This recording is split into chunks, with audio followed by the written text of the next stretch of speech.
France में पिछले 5 रोज़ से पुरतशद्दुद वाक़यात जारी हैं। शहर के मुख्तलिफ इलाकों के अलावा पेरिस के मगरबी इलाका ख़ास तौर पर नंतेर के अंदर काफ़ी क्लैशेस हुई हैं।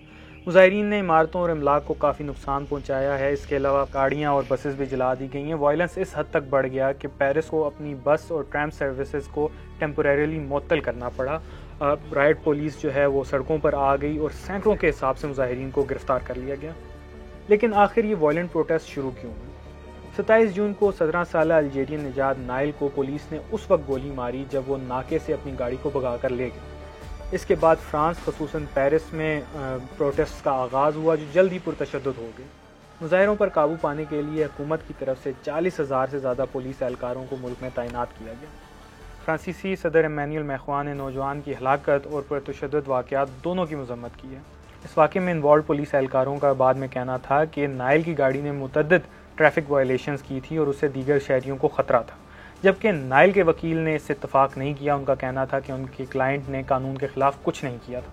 वाक़े में मुलव्वस पुलिस एहलकारों को उनकी नौकरी से निकाल दिया गया है और उनके ऊपर जानबूझकर कत्ल करने का इल्ज़ाम आयद है। नाइल की आखिरी रस्मात में लोगों की बड़ी तादाद ने शिरकत की, लेकिन इस हलाकत के बाद फ्रांस के मुख्तलिफ इलाकों में अफरा तफरी मच गई और हालात अभी तक काफ़ी टेंस हैं।